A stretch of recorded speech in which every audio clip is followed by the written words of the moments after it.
Hey, how long are you going to keep fooling around? Turning at the angry shout, I saw the woman in the wheelchair I had helped was also startled by it. Don't waste my time on such a nobody. A nobody? What is he talking about? Don't waste my time with your unnecessary meddling. That's why you'll always be a dead-end employee. What is he really saying? Prioritizing helping someone in need should come first, right? If I had just left her there, I would regret it forever, but maybe he sees things differently. My name is John, and I'm a drab middle-aged man, still single at the age of 40. My parents have passed away, and I've been living a lonely life for quite some time now. Looking back on my childhood, although we weren't wealthy, my parents were kind, and I spent my days smiling every day. On days off, my dad, Mark, would play soccer with me or take me to the park. My father was tall and slender. Sometimes he would give me piggyback rides. It felt so high and made me so happy. My mother was always kind, preparing delicious snacks when I returned from playing outside. They weren't fancy cakes, but those homemade snacks filled with love satisfied both my heart and stomach. And even when I came home covered in mud with my friends, she would always greet us with a smile. I believed those days would last forever without a doubt. But then, shortly after I started elementary school, my mother passed away. My memories of that time are vague, but I remember crying my heart out. My father could have remarried, but he chose to work tirelessly for my sake, to put me through college. My father, who had always had a weak heart, worked himself to exhaustion to see me off to college, but just after I secured a job following my graduation, he passed away. It was too early a departure, even considering his age. I thought I was finally going to be able to repay him for his kindness. Dad. My father, lying silently on the stark white hospital bed, seemed so much thinner and more frail than I remembered. Mark always talked about you with a smile, the nurses told me. He did. Yes, he would always tell us and the other patients how proud he was of his son. Indeed, Mark always looked so happy, they said. From the nurses' words, I knew that my father hadn't felt lonely during his time in the hospital. I was busy earning my college degree and job hunting, so I couldn't visit him as often as I would have liked, but whenever I did, he seemed happy, so I didn't think his condition was that serious. So, the sudden news of his death was a shock, but learning that he passed away peacefully brought me some solace. In an attempt to drown out my loneliness after losing my family, I threw myself into my work. There was no time for romance. Or perhaps I had convinced myself that I didn't need it. Still, I believed my life wasn't bad. Even without a lover or spouse, my co-workers were kind, so I never felt lonely. Sure, I was alone when I got home, but at work, everyone recognized my hard work. Knowing I lived alone, they would occasionally bring me homemade dishes or express concern if I seemed unwell. It was like the warmth of my old home, and I loved being part of it. Living life in this way, I reached my current age. Then, one day, something happened. My boss asked me to join a specific project. A collaboration, you say? Yes, we're planning to collaborate our company's women-focused lunch bags with another company's popular characters to expand our customer base, he explained. That sounds amazing. Yes. The lunch bag my company produces for women feature a cute design and are two-tiered. They've become popular since their release due to their compact size and their microwave compatibility. The set includes a bag, containers, and a cutlery set, making it a hit among new employees and middle/high school students. Its affordable price also makes it extremely popular with high school girls, and we've collaborated on it a few times in the past. Collaborations with popular celebrities and icons have always been successful, drawing fans to make reservations and purchases. I was nominated for this project because such results were expected. Feeling recognized for my past efforts, I was delighted. What do you think? Yes, I'd love to. Please, count me in.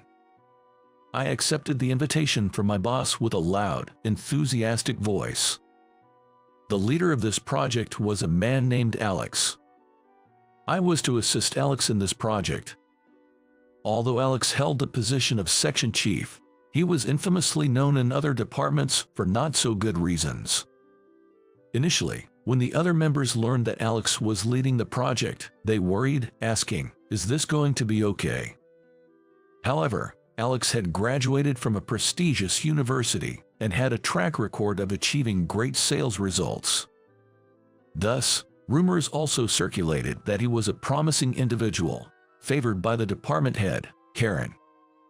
That's why, at our first meeting, we were all nervous, trying to discern which rumors were true. On the first day of the project, Alex stood before everyone and introduced himself as the leader, saying, "I'm Alex, and I'll be leading this project," before proceeding to explain the project's overview. His confident demeanor and serious attitude made everyone listen attentively, though they seemed unsettled by the discrepancy with the bad rumors. Finally, he said, "I think you all understand, but if you don't know something, say that you don't know. Asking questions isn't shameful. Proceeding without understanding is far more embarrassing." His attitude and words were sincere and serious. Perhaps those bad rumors were just a mistake. It must have been someone who couldn't do their job, speaking out of jealousy. I believed that Alex would lead us well and bring this project to great success. Yes, I believed that, but when I approached Alex with something I didn't understand, he retorted, "What? You don't even know something this simple? Excuse me. Isn't this basic? Aren't you embarrassed?" Ha ha, I was ridiculed and laughed at. Was that warm welcome on the first day just a dream? When I asked my colleagues participating in the same project, it seemed they felt the same way. So, it wasn't a dream. This was reality. And maybe I was mistaken, but it felt like Alex was particularly harsh on me. "Ah, you're John, right?" "Yes, I'm John." "So, you're older than me but still single?" Yes." "That's pretty lame, you know. You're not tall, not handsome, just an old man with no redeeming features, a all loser in life, huh?" To say such things to someone's face, his character seemed as bad as the rumors suggested. He would loudly criticize people, making them the butt of his jokes. Those around me were more flustered by Alex's behavior than I was. "Alex, you'll be working closely with John on this project, so maybe you could try not to." "What? It's all true, isn't it? But if our relationship worsened, it would hinder the project's progress." But it seemed unlikely that Alex would change his attitude. So, I had no choice but to endure it. "It's okay, I'm fine. Let's get back to work." Despite the appeals from his subordinates, Alex continued to do as he pleased. Everyone eventually gave up on him, or rather, wrote him off, focusing on preventing major mistakes in our work. Although Alex had a good reputation in sales performance, under his leadership, there were frequent mistakes. Naturally, this led to complaints from other departments. I often had to go apologize to other departments on my own for these issues.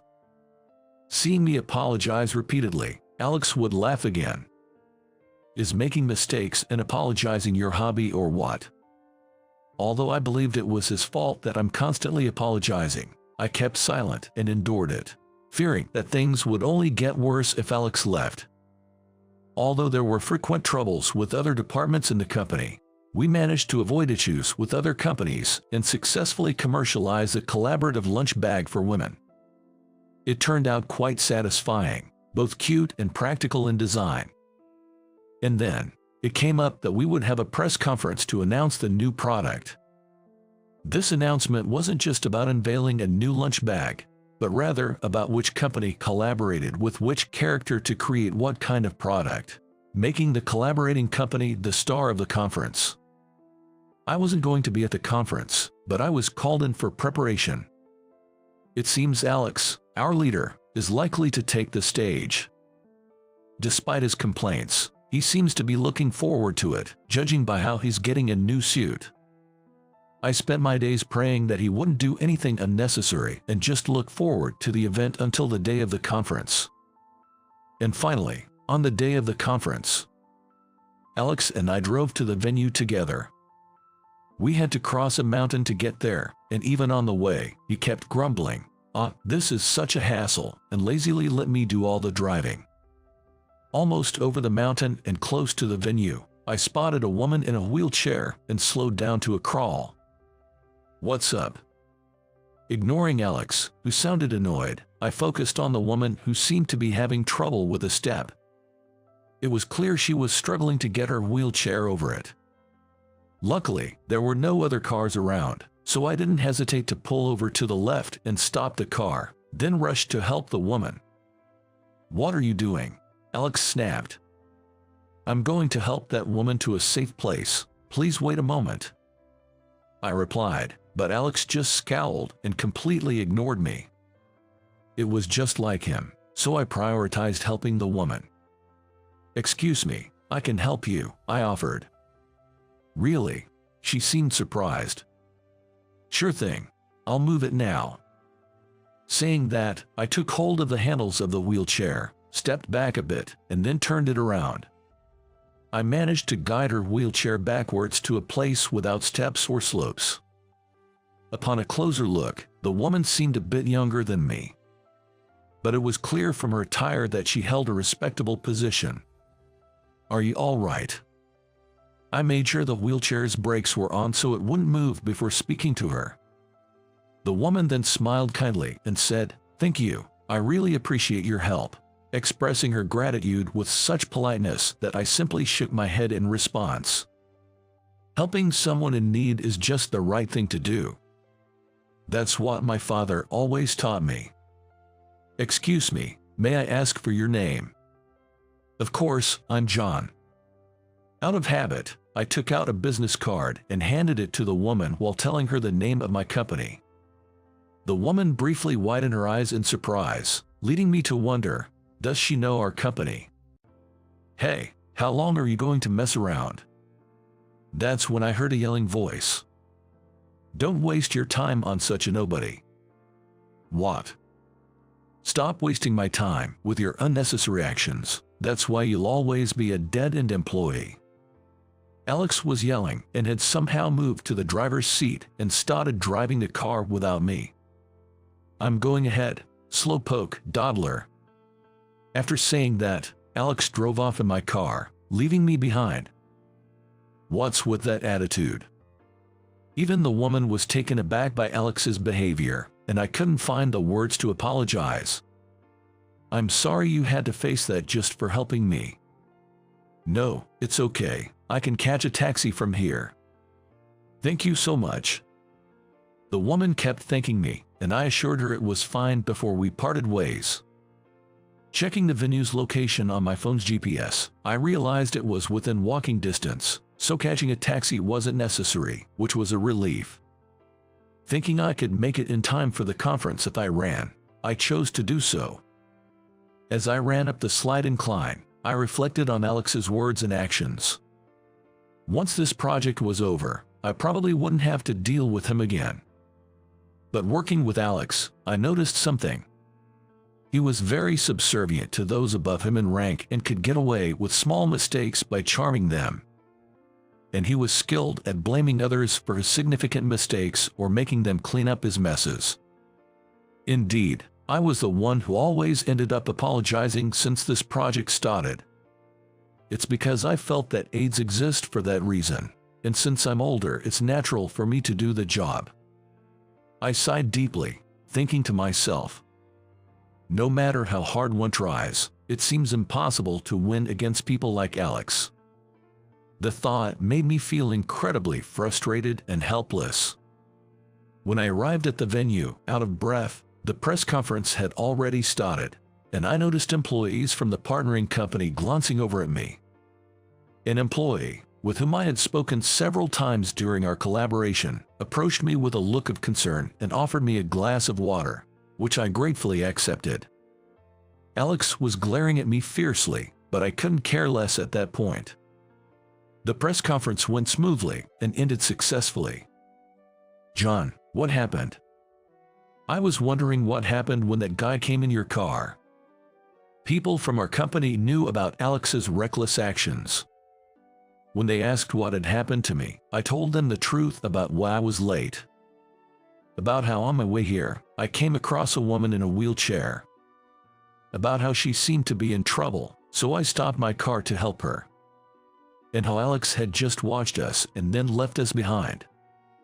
I softened the harsh words Alex had used, but I'm sure the message was clear to everyone. What? That's terrible.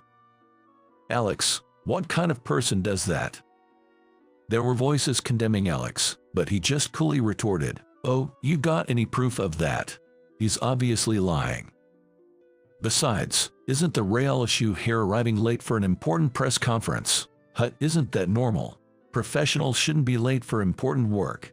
It's common sense, common sense." You're fired. Fired, Alex said.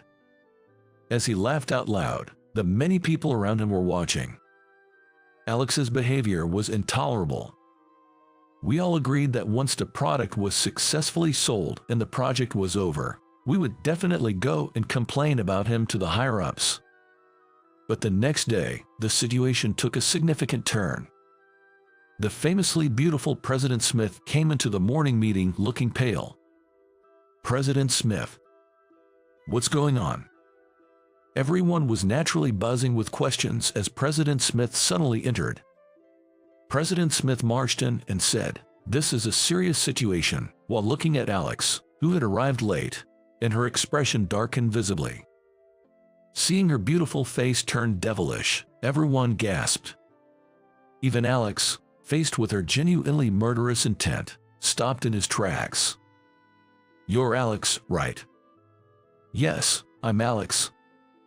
"Do you realize what you've done?" "You hurled insults at a woman in a wheelchair yesterday, didn't you?" Alex seemed momentarily confused, but as he remembered, he glared at me as if he thought I had snitched on him. "That woman is the daughter of the president of the company we collaborated with on the project. Her name is Emily, and she vividly remembers you insulting her and driving away." "What? The president's daughter? That woman in the wheelchair?" Alex seemed confused but appeared to grasp the gravity of the situation. "Emily was worried about being in the way at the venue, so she went for a walk. She often moves around alone because she feels bad about having others push her wheelchair. The venue was only a short distance from where we were. I parted ways with Emily, assuring her she was fine, but it was close enough that she could have made it to the conference in time. It seemed a bit far for a walk, but it was understandable. When Emily saw your face at the venue, she immediately reported to President Johnson.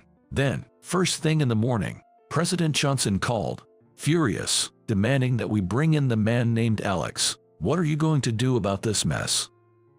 President Smith's anger showed no signs of abating. "If we're not careful, the collaborative product might be discontinued. And since they're a major company, if this gets out, it could look like our company is the problem, affecting future opportunities." Yikes! Alex let out a shriek at President Smith's words. Indeed, if things went as she said, our side would suffer greatly. Alex's assistant, John, was it?" "Yes."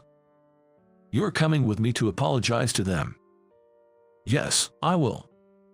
Alex's face was pale, and his body was trembling. In this state, he wouldn't be able to make a proper apology. I braced myself for possibly being blamed for everything and followed President Smith. The other company had been informed, and we were immediately ushered into the president's office. As we waited in the luxurious president's office feeling out of place, President Johnson entered. President Smith immediately apologized, and Alex and I followed suit. "We are deeply sorry for the great disrespect our employee Alex has shown." "I am very sorry." Alex's tremors were so severe he seemed unable to speak. President Johnson and Emily entered the room. You're John from that time, right? I wanted to thank you. I'm glad we could meet, Emily said, approaching with her wheelchair. So, you're John. I'm grateful you helped Emily. Thank you. President Johnson, showing a father's gratitude rather than a business partner's, made me shake my head. No, I just did what any person should. Father, let's not dwell on Alex's issue anymore. Stopping our work now would inconvenience many people, and I understand that. Besides, with John here, I'm sure this company will be fine. Thanks to Emily's support, it was decided to proceed with the sale of the collaborative product. They also promised to continue the partnership as planned. However, as a father, President Johnson couldn't forgive Alex and ensured President Smith would discipline him harshly. Subsequently, Alex was demoted and had his salary reduced. However, perhaps due to his pride, Alex chose to resign and left the company. After Alex left, I began to hear such rumors. It seems he had taken loans from some unfavorable sources and was asking former colleagues for money, saying, "I need a loan." Everyone, including me, decided to ignore him. It was his own fault. After that incident, Emily and I exchanged contact information and started meeting on our days off. Emily had felt insecure about her mobility issues and had given up on the idea of dating or marriage. After I shared that I no longer had my parents and we both agreed that such matters shouldn't be obstacles, we decided to start dating. I'm still working at the same company. Since that incident, I've gained President Smith's trust and am working hard as a potential candidate for the next department head. Indeed, I have been working tirelessly up until now. I've always strived hard, following my parents' teachings. Now, that effort is being recognized and rewarded. My colleagues believe in me and support me. Moving forward, I'm determined to continue working hard for those who believe in me.